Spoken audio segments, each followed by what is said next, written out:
আলহামদুলিল্লাহ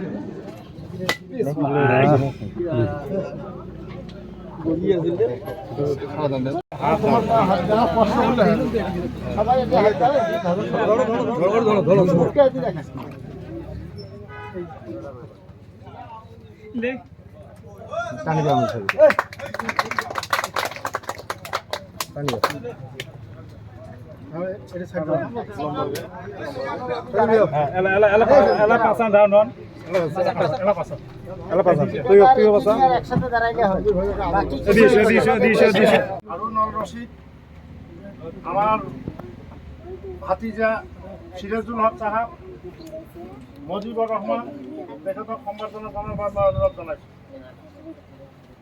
ইয়াৰ পিছত সম্বৰ্ধনা জনাম আমাৰ জ্যেষ্ঠ কংগ্ৰেছী ইব্ৰাহিম আলী সিদ্দিক।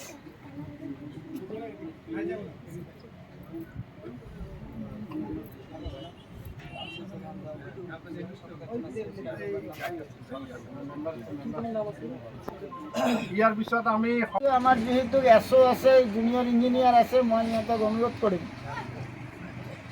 যে যি এজ পাৰ ইষ্টিমেট যি আছে, এজ পাৰ ইষ্টিমেট কামখিনি অতি সোনকালে হ'ব লাগে।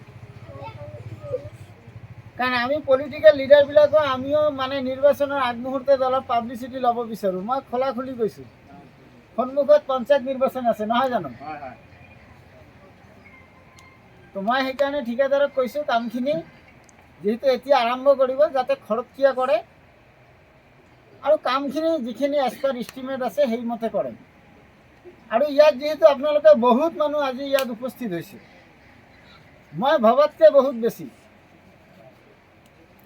বহুতৰে হয়তোবা এই ৰাস্তাৰ সোঁফালে বাওঁফালে কাৰোবাৰ হয়তোবা জমি আছে, কাৰোবাৰ হয়তোবা গছ আছে, কাৰোবাৰ হয়তোবা ঘৰ আছে।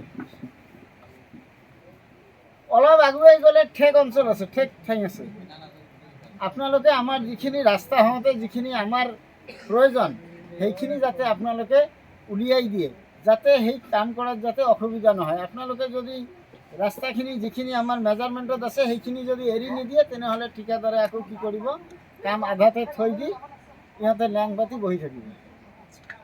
ৰাইজেও আপোনালোকৰ এই অঞ্চলৰ ৰাইজেও দায়িত্ব ল'ব লাগিব ৰাস্তাটা যাতে সোনকালে হয় আৰু কামখিনি ভাল হয়। এই অঞ্চলত আৰু বহুত কৰিব লগা আছে, বিশেষকৈ ফেক্টৰী বাজাৰৰ পৰা যিটো একেবাৰে সেইফালে গ'ল মুখ্যমন্ত্ৰী পকীপথ নিৰ্মাণ আঁচনি 2023 আৰু 24 বছৰ জলপাল সমষ্টিৰ যিখিনি আমাৰ টকা ধাৰ্য কৰিছিলে সেই টকাৰে এটা অংশ আমাৰ জিকে ৰোড এই ফেক্টৰী বাজাৰৰ পৰা আৰম্ভ কৰি হাজিৰহাট বজাৰলৈকে 1.6 কিলোমিটাৰ ইয়াত টকা বিভাগীয়ভাৱে ধাৰ্য হৈছে 1,55,15,000। এই টকাৰে নিৰ্মিত হ'বলগীয়া যি আমাৰ কাম তাৰে আজিৰ এই অঞ্চলৰ জনসাধাৰণৰ উপস্থিতিত বিভাগীয়ভাৱে এছও এছিষ্টেণ্ট ইঞ্জিনিয়াৰকে ধৰি এই অঞ্চলৰ সমাজসেৱকসকলৰ জৰিয়তে সকলোৱে মিলি এইটো কামৰ আজি আধাৰশিলা স্থাপন কৰা হয়।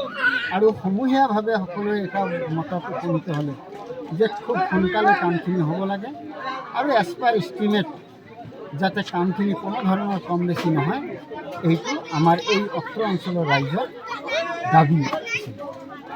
আমি সেই হিচাপত আজি আমাৰ এই কামৰ যে ঠিকাদাৰ আছে আৰু আমাৰ বিভাগীয় মানুহ যিবিলাক আছে সকলোকে কোৱা হ'ল যে খুব সোনকালে কামখিনি হ'ব লাগে আৰু কোনো ধৰণৰ কোৱালিটিত কম্প্ৰমাইজ হ'ব নালাগে, কামখিনি সুন্দৰ হ'ব লাগে। আৰু যিহেতু এই ৰাস্তাটো আমাৰ গংগাধাৰ নৈৰ চৰ চাপৰি এলেকালৈকে গৈ পাইছে, সেই অঞ্চলৰ মানুহ একমাত্ৰ বজাৰ পাগলাহাট আৰু ইফালে আমাৰ হজৰতগঞ্জ মানে ইফালে আহিব হ'লে এইটো ৰাস্তাই মূল ৰাস্তা। যদি এই খৰালিতে আমাৰ কামখিনি সম্পন্ন হয় তেনেহ'লে আমাৰ এই অঞ্চলৰ মানুহৰ যি ৰাস্তাক লৈ সমস্যা, বাৰিষা কালত বিশেষকৈ আমাৰ প্ৰসূতি বেমাৰীসকলৰ কাৰণে আমাৰ এম্বুলেঞ্চ যাব পৰা অৱস্থা নাছিলে। এনেকুৱা সমস্যাবিলাকৰ পৰা আমি অলপ সকাহ পাম আৰু নিশ্চিতভাৱে এই অঞ্চলৰ ৰাইজে উপকৃত হ'ব।